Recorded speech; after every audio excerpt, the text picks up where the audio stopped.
चर्चेला सुरुवात झाली. मुलींची संख्या फारशी नव्हती, तरीही ती बातमी मुलांच्या कंपूत गेलीच. कॉलेजात येणाऱ्या कुठल्याही मुलीच्या बाबतीत काही ना काहीतरी विचक्षणा करण्याची आवड असलेल्या मुलांना ही बातमी देवाज्ञेसारखी वाटली. मी 14 वर्ष वयाला मॅट्रिकची परीक्षा पास झाले याची आधीच चर्चा होत होती. बाप सरकारी अधिकारी असल्यामुळे वशिला लावून मुलीचा नंबर पहिला आणला आणि स्कॉलरशिप मिळवली, अशी एक भूमिका कॉलेजमध्ये पसरलीच होती. माझे वय 14 वर्ष नसून त्यापेक्षा बरेच जास्त आहे आणि दिसण्यात खुजट असल्याचा फायदा घेऊन वर्षे चोरली आहेत, अशी ही एक दुसरी भूमिका होती. त्यात ही आता तिसरी जोड मिळाली. इतक्यात रत्नागिरीच्या हायस्कूलातील एक विद्यार्थी येऊन आमच्या कॉलेजात सामील झाला. वास्तविक तो सुरुवातीलाच येणार होता, पण आजारी पडल्यामुळे त्याला यायला वेळ लागला होता. रत्नागिरी जिल्ह्यातील हायस्कूलात पास होणारे बहुतेक विद्यार्थी त्यावेळी मुंबईला विल्सन कॉलेजात जात असत. फर्ग्युसन कॉलेजात कोकणच्यापेक्षा दक्षिणेतीलच विद्यार्थी बहुतेक होते. पण हे जे गृहस्थ रत्नागिरीहून पुण्याला आले ते त्यांचा कुणी नातेवाईक पुण्याला नोकर असल्यामुळे. कोकणच्या विद्यार्थ्यांचा पहिला प्रश्न दारिद्र्याचा. बुद्धिमत्ता फार, तितकेच दारिद्र्यही जोरात. कॉलेजात जाण्याची उत्कंठा फार, पण तितकीच परिस्थिती आड आलेली. मुंबईला कॉलेजात राहणे पुण्याच्या मानाने जरी थोड्याशा जास्त खर्चाचे असे, तरी मुंबई कोकणपट्टीतच असल्यामुळे ती त्यांना दूर वाटत नसे. कॉलेजच्या हॉस्टेलमध्ये राहणाऱ्या विद्यार्थ्यात कोकणच्या विद्यार्थ्यांची संख्या फारच अल्प असे.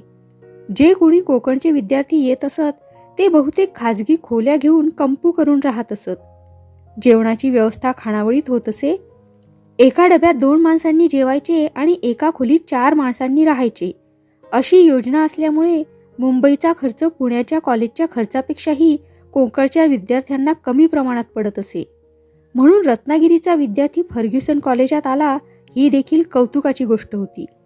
रत्नागिरीचा हा विद्यार्थी आल्यामुळे कॉलेजच्या हॉस्टेलमध्ये मोठी खळबळ उडाली. प्रत्येकजण माझ्याबद्दलच्या हकीकती त्याच्याकडून मिळवण्याचा प्रयत्न करू लागला. त्याच्यातही थोडीशी कल्पकता होती. तो एक लेखक होता.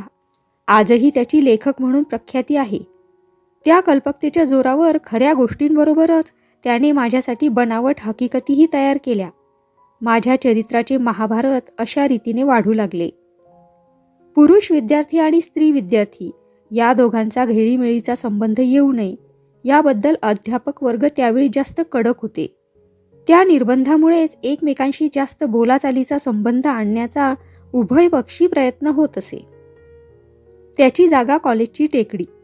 या टेकडीवर बहुतेक विद्यार्थिनी फिरायला जायच्या आणि पुलावर बसलेल्या पुरुष विद्यार्थ्यांनी त्यांना पाहून प्रत्यक्ष संभाषणाच्या धर्तीवर स्वगत भाषणे बोलण्याचा प्रयत्न करायचा, असा त्यावेळी संप्रदाय होता.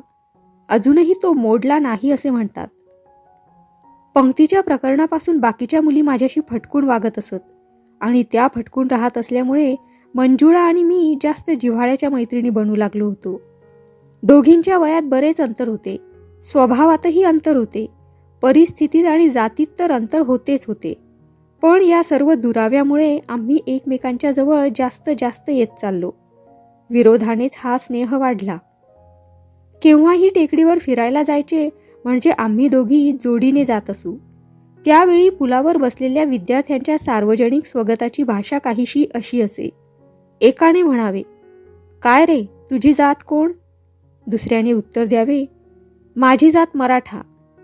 तर तिसऱ्याने म्हणावा, "माझी जात मराठा धेड."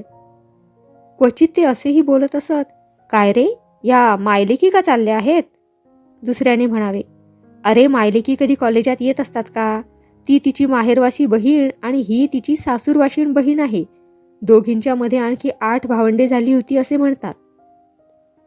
रत्नागिरीचा विद्यार्थी, ओळखीसाठी आपण त्याला नाना म्हणू, या विद्यार्थ्यात प्रामुख्याने असे. मी रत्नागिरीची असल्यामुळे माझ्याबद्दल होणाऱ्या कुटाळक्यात त्याचा सदोदित अग्रमान असे. त्याने म्हणावे, "अरे, तुम्ही सारे मूर्ख आहात. त्या दोघींची जात अगदी निराळी आहे, पण आमच्या गोधू आत्यांची जात कोण आहे हे ब्रह्मणाळकर बुवांना सुद्धा सांगता येणार नाही.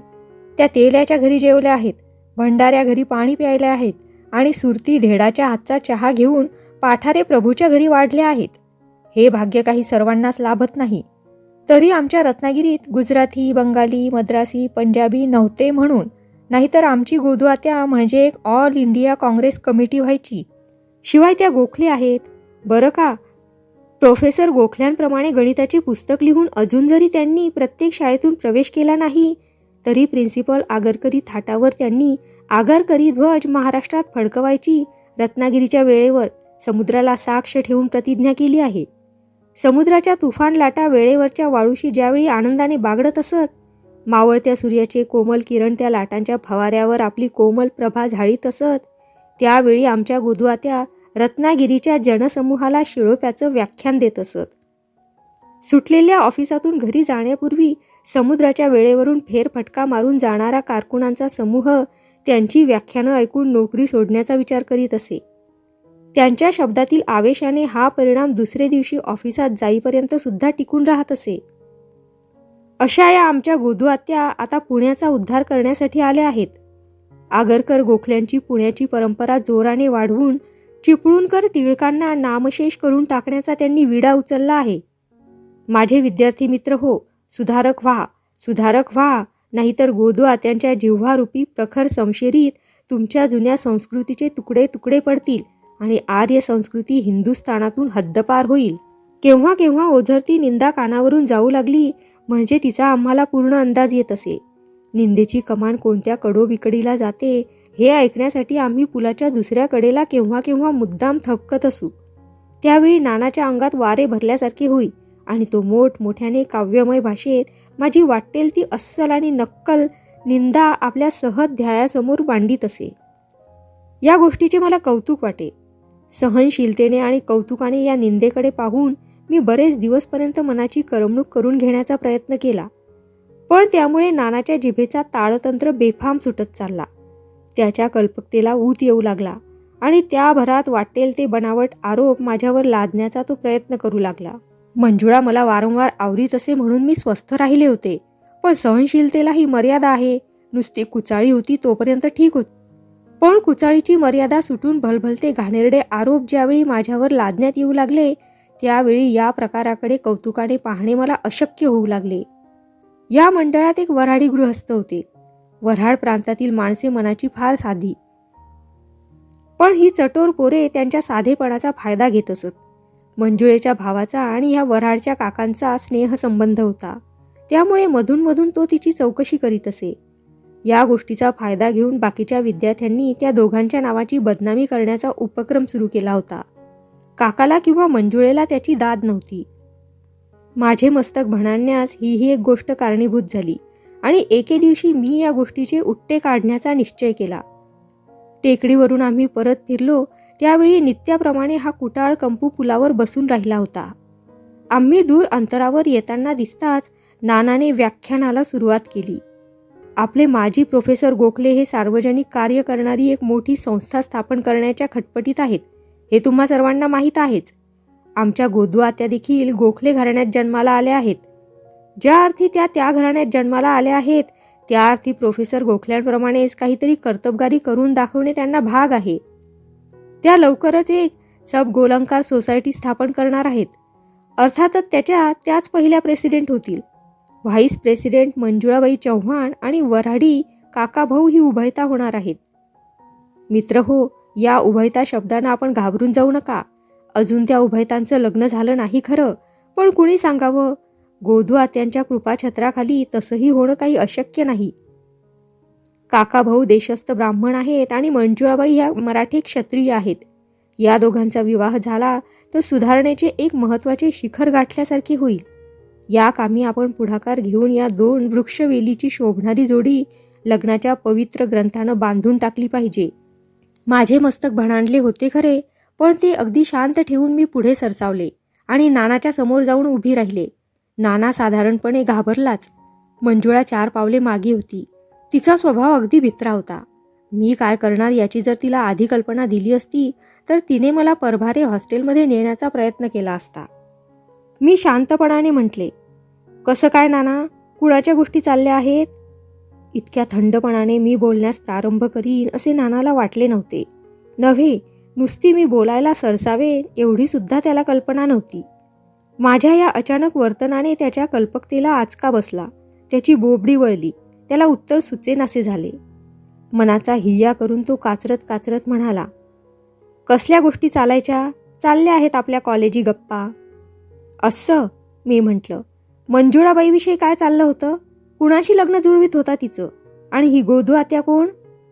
नानाचे प्रसंगावधान तेवढ्या वेळात थाऱ्यावर आले. तो मोठ्याने हसून म्हणाला, ते होय, ती एक कॉलेजी गप आहे, त्यात काही विशेष नाही. या अशा गप्पा चालायच्याच, त्याच्याकडे कुणी फारसं लक्ष देऊ नये. आणि हे पहा गोधूताई, तुम्ही नावावरून चकू नका. चिपळूणला माझी एक आत्या आहे, तिचं नाव गोधू आत्या. तुम्हाला कदाचित वाटलं असेल की तुम्हाला गोधू आत्या म्हटलं म्हणून, पण तसा गैरसमज करून घेऊ नका. तुम्हाला गोधू आत्या म्हणायला माझे डोळे काय फुटले आहेत? तितक्या शांतपणाने मी म्हटले, असं पहा नाना, माणसाच्या अंगी थोडा तरी प्रामाणिकपणा असावा. पाठीमागं कुचाळी करण्यापेक्षा काही सांगायचं असलं तर उघड उघड तोंडावर सांगावं. आम्ही मुली तुम्हा पुरुषांच्या कुचाळ्या करतो का? नाही ना. मग तुम्हालाच आमच्या कुचाळ्या कराव्या असं का वाटतं? तुमचं सारं भाषण मी इथं उभं राहून ऐकलं आहे. मी ऐकत होते म्हणूनच तुम्ही मुद्दाम बोलत होता. काही बोललं तर ते साफ साफ कबूल करावं, आणि जी गोष्ट साफ साफ कबूल करता येत नसेल ती कधी बोलू नये. गोखल्यांच्या कुळात माझा जन्म झाला आहे याचा मला मोठा अभिमान आहे. प्रोफेसर गोखल्यांप्रमाणे आपणही नाव मिळवावं, जगाला काहीतरी विशेष करून दाखवावं अशी माझी महत्वाकांक्षा आहे. तुम्हाला माहीतच आहे की ज्या घरात आम्हा मुलींचं हॉस्टेल आहे त्या घरात पूर्वी आगरकर राहत असत. त्या घरातच त्यांनी हिंदू लोकांच्या समाज स्थितीचा विचार केला आहे. ते त्यांचे विचार त्या घराच्या हवेत अजूनही फाकून राहिले आहेत. आगरकरांविषयी ज्यांना आदर आहे त्यांच्या डोक्यात हे विचार शिरणारच, त्याला उपाय नाही. आगरकरांचं अनुकरण करणे म्हणजे काही पाप नाही. फर्ग्युसन कॉलेजच्या विद्यार्थ्यानं फर्ग्युसन कॉलेजच्या या जनकाबद्दल तरी अनुदार उद्गार काढू नयेत असे नाही का तुम्हाला वाटत? खरं आहे, खरं आहे, नाना म्हणाला. आगरकरांबद्दल मला पूर्ण आदर आहे, पण तो फर्ग्युसन कॉलेजचे प्रिन्सिपाल म्हणून त्यांची इतर मतं मला बिलकुल पसंत नाहीत. आणि त्यांच्या घरात जागा मिळण्याचं भाग्य न लागल्यामुळं त्यांचे हवेतले विचार माझ्या डोक्यातही शिरले नाहीत. दुर्दैव तुमचं, मी म्हटले. पुरुषांच्या जन्माला आला, मुलीचा जन्म आला असता तर आगरकरांच्या घरात राहण्याचं भाग्य तरी मिळालं असतं. थोडा प्रामाणिकपणा अंगी आला असता, चिटवळपणाचं सडेतोडपणात रूपांतर झालं असतं. नाना, आम्हा मुलींना तुम्ही किडामुंगी म्हणून का समजता? शेकडो मुलांच्या जोडीनं आम्ही कॉलेजात यायचं धाडस केलं आहे. त्या अशा किडामुंगीसारख्या चिरडल्या जाऊ असं मुळीच समजू नका. ज्या दिवशी आम्ही कॉलेजात पाय टाकला त्याच दिवशी या सर्व गोष्टींचा विचार केला आहे. आम्ही भित्रे आहोत असं तुम्हाला वाटत असेल, पण खऱ्या भित्र्या भागूबाई तुम्ही आहात. अंगी काही धीर असता तर उघड उघड तुम्ही आमच्या तोंडावर बोलला असतात. हा आडून कुचाळ्या करण्याचा भेकडपणा तुम्हा पुरुषांनाच शोभतो. आम्हा मुलींना असल्या भेकडपणाचा तिटकारा आहे. बोलायचं असेल तर मर्दासारखं वादविवादाला समोर उभे राहा. तुमच्याशी 2 हात करायची आमच्यात पात्रता आहे की नाही हे आम्ही अनुभवाने ठरवून देऊ. मर्दासारखे मर्द तुम्ही पुलावर बसून अशा कुचाळ्या करण्यात तुम्हाला शरम नाही का वाटत? माझा भडीमार सुरू झाल्याबरोबर नानाच्या बहुतेक दोस्तांनी आस्ते आस्ते काढता पाय घेतला. माझे बोलणे संपताच नानाने इकडे तिकडे पाहिले. आजूबाजूला कोणीच नाही असे दिसून येताच म्हटले, अरे वा, गेले वाटतं सगळे. थांबा हं, ते कुठे गेले ते पाहून येतो. नानानेही पळ काढला. माझी पाठ थोपटीत मंजुळा म्हणाली, कसा ग एवढा धीर केलास? आज 2 वर्ष मी या मेल्यांचा छळ सहन करते आहे, अगदी मुकाट्यानं सहन करते आहे. पण कुणाला उलटून उत्तर द्यावं, उलटून उत्तर दिलं तर हे घाबरून जातील हे माझ्या ध्यानी मनी सुद्धा आलं नाही. किती भेकड पोरं आहेत ही. आधी कळतं तर मी देखील यांचा समाचार घेतला असता. मला अभिमान वाटला होता खरा, पण तिच्या बोलण्यानं तो नाहीसा झाला. मी म्हटलं, आधी कळतं तर अमुक केलं असतं असं म्हणण्यात काही अर्थ नाही. उत्तर देऊन का पाहिलं नाहीस? एकदा प्रयत्न करण्यात काय बिघडलं असतं? भित्याच्या पाठी ब्रह्मराक्षस ही म्हण अगदी अक्षरशः खरी आहे असा अनुभव आहे. अनपेक्षित फटका मिळाला की कुणीही माणूस एकदम चिरडून जातो. उघड उघड लढाई करण्याची ज्याची ताकद असते तो कधीही आडून गोळ्या मारत नाही. मला याचा चांगला अनुभव आहे. मी असल्या कुचाळ्यांना चांगली ओळखते. तू पाहशीलच, यापुढे तो काही दिवस तरी आमच्या वाटेला जाणार नाही. आणि खरोखरच तसे झाले. बरेच दिवस पुलावरचा अड्डा मोडला. झालेली हकीकत कर्णोपकरणी प्रिन्सिपॉल साहेबांनाही कळली आणि त्यांनी जरी प्रत्यक्ष मला शाबासकी दिली नाही तरी माझी कान उघाडणी करण्याचा प्रयत्नही केला नाही. एका परीने ते मला उत्तेजनच वाटले.